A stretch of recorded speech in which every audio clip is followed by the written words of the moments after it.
Everyone has a first game, a first session, a first character, a first a lot of things. Though our later characters are often better, more memorable, more fun to play, and a million other things. There's just something special about the spark of being a greenhorn though, a greenbeard, somebody fresh and new, coming up with something out of a list of options that you're seeing for the first time. We never forget our first adventurer, no matter how that game ended. So, D&D players, who was your first character? Tell us about yours in the comments below. I had a half-elf draconic sorcerer, and I'm like 90% sure his name was Xylanor. He was pretty moody because I made him as a freshman in high school, but he had some cool traits. I retired him at like 8th level because the campaign I played him in died out basically. He served as comic relief and threw out some lightning spells whenever people annoyed him. He owned a tower in the elemental plane of air, and ended up getting sucked into the Feywild with some people who broke in during a fight. And that's kinda how he got started as a character. Oh, I totally went way overboard with mine. So much that I can't remember a lot of it, AD&D. I had pretty much written a novel about my character. So I guess it was a good thing that the DM was a railroading chump that used kill boxes to keep everyone on his story. I learned how making a D&D game, my story, was an awful thing after being on the receiving end of someone else's my story. I also quickly learned why level 1s shouldn't have amazing backstories unless there's a good reason for being a lowly level 1, such as power stolen from the greatest sorcerer in the land, as in NPC D&D. As best as I can remember of that ill-fated character, he was a short human rogue of chaotic neutral alignment. He ran afoul of some tyrant king by sleeping with the king's only child, his daughter. As he hadn't learned his lesson about messing around with royalty, he leveraged his acquaintance with the princess to steal some magic item from the king, just to give to the resistance. The resistance successfully rebelled against the king, killing the whole royal family all the way down to the loosely related barons, situating themselves as the new rulers, becoming a cabal of tyrants, using the same magics that the former tyrant king used. The princess was also executed along with the rest. My rogue was exiled despite his involvement in overthrowing the king due to his association with the late princess. Well, this rogue stole a highly guarded artifact and kicked off a revolution that ended up worse than the tyrant, and had trouble against a couple of kobolds and never succeeded in picking any lock. Yeah, no more level 1 heroes for me after that. The most heroic I've done since are amnesiacs, whose heroisms are totally up to the DM, not me. My first character was a gnome druid named Trig. I made her when I was 7 and she had a snow leopard familiar, but I honestly don't remember much. Honestly, I'm just surprised my dad let me play when I was 7. Hey, you had a really cool dad, props to him. My first character was a fire genasi.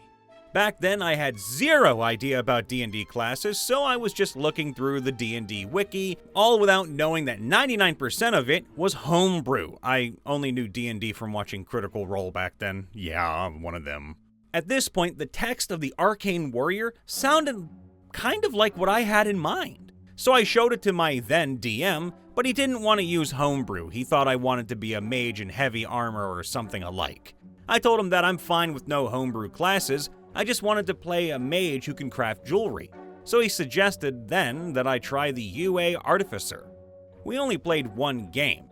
We couldn't find another time that fit everyone, so after 1 year of no response in that Discord, I left.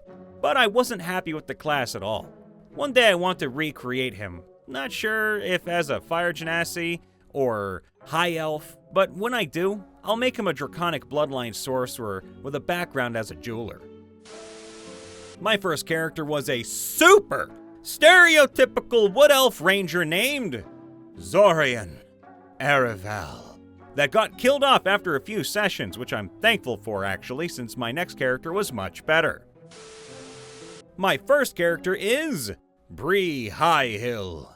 I'm still playing with her actually, Lost Mines of Phandelver. She's a Lightfoot halfling rogue. Her personality is probably my favorite part about playing her, simply because I based her personality off of mine. except Bree tends to be more actiony than I am. Also, Bree has a bit of a serious obsession with gold, like any proper halfling or dwarf does, which can be a very funny obsession at times. Me begging the DM to let me sell almost everything I have just to get more gold, even though I already have over 150 gold pieces. I was, I think, 8 or 9 the first time my brothers and I tried to play D&D. We loved games like Final Fantasy or Secret of Mana, oh I loved that game, and wanted to try out this game that we heard so much about. We, needless to say, weren't patient enough to understand the game. We never really understood combat, and we reused the same map that came in our big red box over and over again.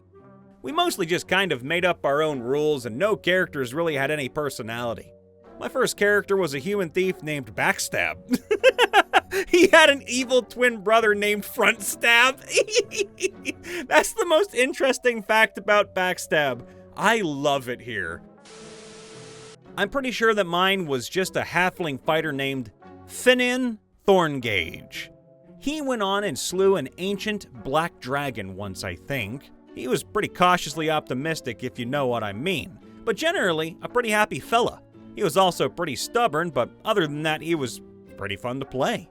I enjoyed playing him because Finian's natural happiness made me a little bit more happy too. Hey, we always want everyone here to be happy, so I'm glad that you got a little bit of enjoyment in life too. A French-accented, narcoleptic dwarf barbarian named...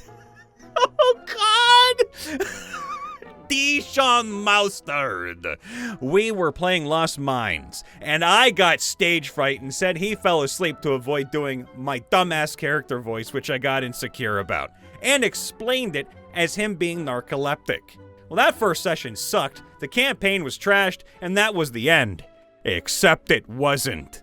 Like, 2 years later, I was with the same group, and at this point, I was playing in a homebrew game as an eccentric elf wizard named Brian. That's me! Who had some incredible one-liners, not me, but the same group was going through Curse of Strahd and beyond into homebrew with a different DM, which I did not play in. I ended up getting invited to cameo one session. I picked to play Dijon Moustarde again, this time as a barbarian blood hunter multi-class. We were in the sewers of Waterdeep when we came upon a beholder. The party decided to flee.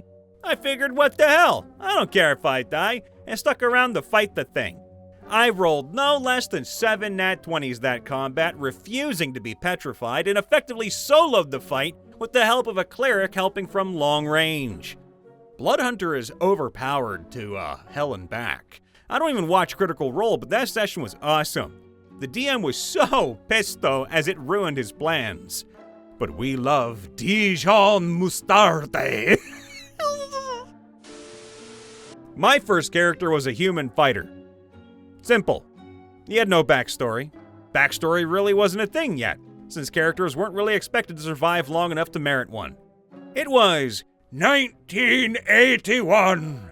We were using the red basic box set with The Keep on the Borderlands. And that goddamn rust monster ruined my goddang chainmail armor.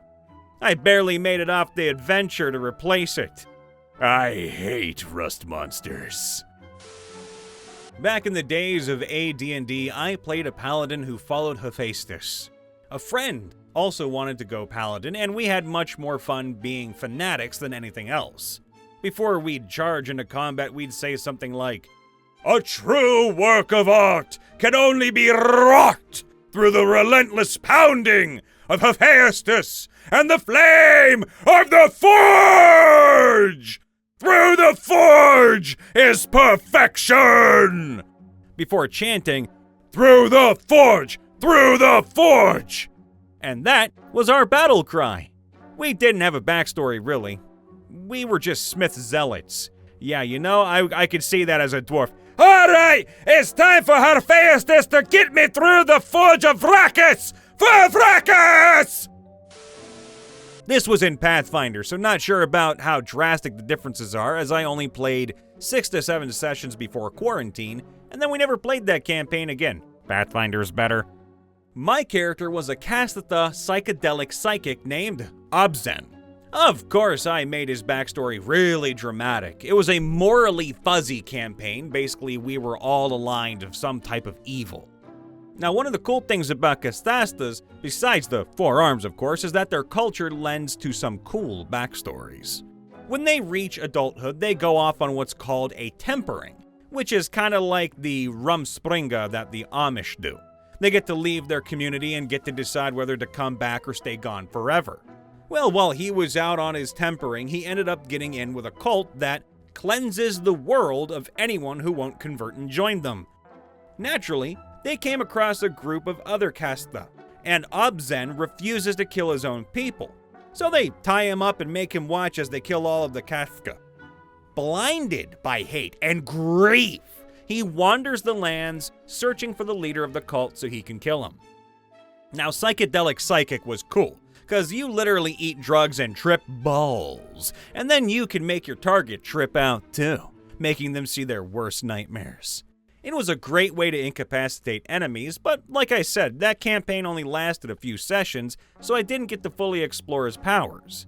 Also, the first session or two, I was a ranger, but changed it because I learned that ranger sucks. Hey, take that heresy out of your mouth!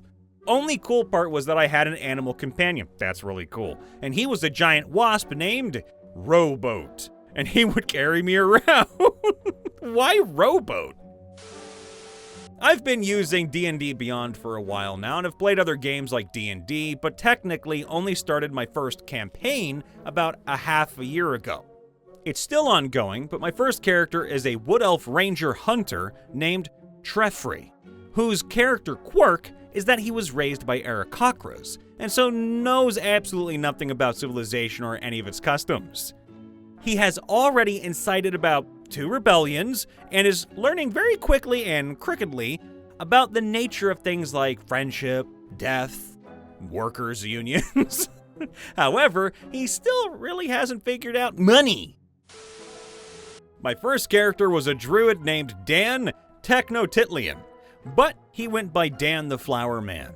His backstory was that he was the son of 2 former adventurers turned nobles, and that his mother died soon after giving birth to him, and his twin sister due to complications. His father was emotionally distant and became a workaholic.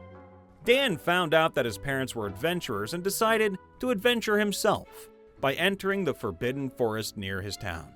His twin sister followed him and ended up almost dying when they were attacked by undead, but they were saved by adventurers. The druid of the party agreed to teach Dan druidic magic, and then he somehow ended up in Barovia, of all places.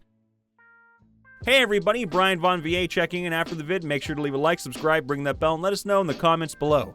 What was your first character like? Tell us a little about him or her or they, them, and we might put it in a video. You never know. We love you all. Be safe. Be happy. See you next time. Bye for now.